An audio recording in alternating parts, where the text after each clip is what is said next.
दिल्ली के संगम विहार इलाके में तो आज लोगों ने इस फैसले का खुलकर विरोध किया। लोग बसों के सामने आकर बैठ गए और दिल्ली सरकार के खिलाफ, एडमिनिस्ट्रेशन के खिलाफ नारेबाजी करने लगे। लोगों का साफ कहना था कि जिस तरह की पाबंदी लगाई गई है वो फीजिबल नहीं लगती, क्योंकि एक तरफ तो बसों और ट्रेन में सीटिंग कैपेसिटी पर पाबंदी है, दूसरी तरफ बसें उतनी हैं, बसों की संख्या बढ़ाई नहीं गई है। इसकी वजह से कई लोगों को ऑफिस जाने में दिक्कत हो रही है।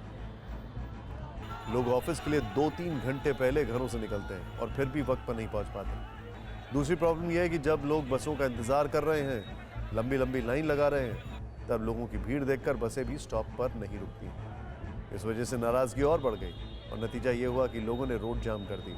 ट्रैफिक काफ़ी देर तक रुका रहा। बाद में दिल्ली पुलिस की तरफ से भीड़ को डिस्पर्स किया गया। इस वजह से धक्का मुक्की भी हुई, कुछ लोग घायल भी हुए। कोरोना गाइडलाइंस कहाँ गई कुछ पता नहीं।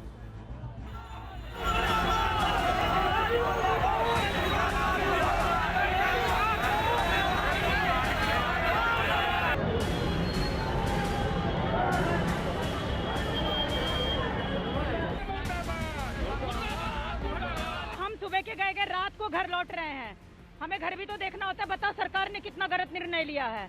वो तो खुद गाड़ी में बैठ रहा है, हम कैसे जाएंगे? परेशानी क्या करने, सारी पब्लिक परेशान है। स्टैंड पे खड़े होने पे कोरोना नहीं होता है क्या?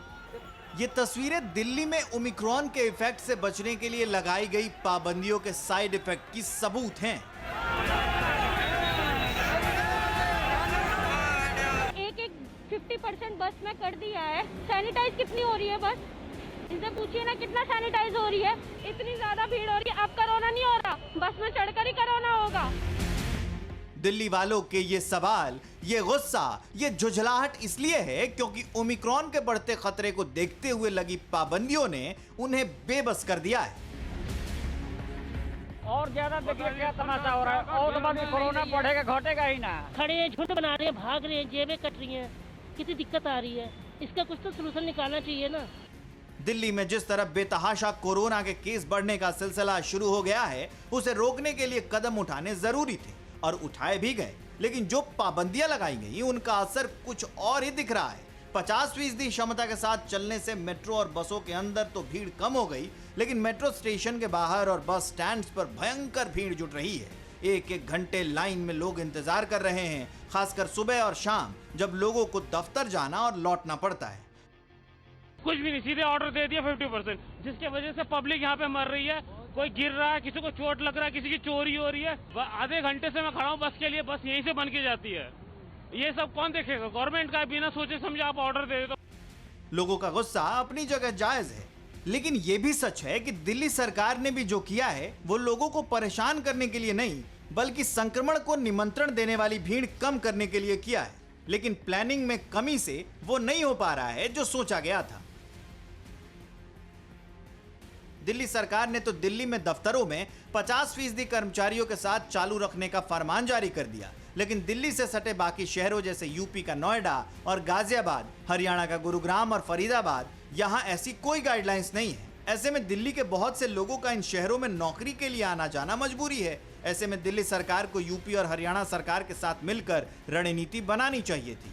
इसके अलावा दिल्ली सरकार को अतिरिक्त बसें भी चलानी चाहिए, ठीक वैसे ही जैसे प्रदूषण बढ़ने की वजह से 22 नवंबर से 21 दिसंबर तक 550 बसें किराए पर लेकर चलाई गई थी। सर, जो बसेस एक्स्ट्रा चलाई गई थी पॉल्यूशन को देखते हुए, लोगों की डिमांड ये है कि उन बसेस को कंटिन्यू किया जाए ताकि लोगों को कम से कम राहत मिल सके। चार्टर्ड बसेस चलाई गई थी क्योंकि लगातार कैपेसिटी जो है वो घटी है मेट्रो में भी और बसों में। बिल्कुल इसके ऊपर ध्यान करते। सुना आपने दिल्ली के स्वास्थ्य मंत्री ने क्या कहा और कैसे कहा। जितनी गंभीरता से सवाल पूछा गया उसका जवाब उतने ही कैजुअल तरीके से दिया। खैर, देखते हैं कि दिल्ली सरकार लोगों की परेशानी कम करने के लिए क्या करती है, क्योंकि कल से लेकर आज तक में फर्क सिर्फ इतना आया है कि तारीख तो बदल गई लेकिन तस्वीरें नहीं। आज भी मेट्रो और बस स्टेशन पर सोशल डिस्टेंसिंग की धज्जियां उड़ाती भीड़ नजर आई। लंबी लंबी लाइनों में लगे लोगों के चेहरे पर मास्क तो नजर आया, लेकिन 2 गज की दूरी नहीं। सवाल ये है कि अंदर जाकर के नियमों का पालन करना होगा, लेकिन बाहर जो लाइन लगी है, इतनी बड़ी कतार लगी है, उसको लेकर के प्रशासन की तरफ से कोई पहल क्यों नहीं की जा रही है? 50% क्षमता के साथ दौड़ने की वजह से मेट्रो और बसों के अंदर तो भीड़ कम हो गई, लेकिन मेट्रो स्टेशंस के बाहर और बस स्टैंड पर जो हुजूम उमड़ रहा है, क्या वो संक्रमण को निमंत्रण नहीं दे रहा है? कोरोना अब नहीं फैलेगा, सरकार को अब नहीं दिखाई दे रहा क्या? अभी भी भीड़ भाड़ हो रही है बहुत ज्यादा। मेट्रो की तो इससे भी ज्यादा बुरी हालत है, वहाँ भी लाइन में खड़ा होना पड़ रहा है। कल 4 घंटा हमने लाइन लगाया तब करोल बाग गया। ये हालत है कि मेट्रो में भी लाइन लगानी पड़ रही है, बसेस के लिए भी इंतजार करना पड़ रहा है। तो लोग अब ये सवाल उठा रहे हैं सरकार से कि जो पालन आप बस और मेट्रो के भीतर करा रहे हैं वो पालन सड़क पर क्यों नहीं हो रहा? वो भीड़ यहाँ पर भी तो कोरोना फैला सकती है। कैमरा पर्सन रोहित कनौजिया के साथ मानव यादव, TV9 भारतवर्ष, लक्ष्मी नगर, दिल्ली। कोरोना धर्म नहीं देखता, जात नहीं देखता, अमीर गरीब ऊंच नीच नहीं देखता। कोरोना सिर्फ मौका देखता है, लेकिन आप उसे मौका मत दीजिए। बस इतना कीजिए, जब कभी दफ्तर से बाजार से घर लौटिए तो इतना ख्याल जरूर रखिए कहीं आपके साथ कोरोना आपके घर तो नहीं जा रहा। भूलिए मत, कोरोना अभी जिंदा है।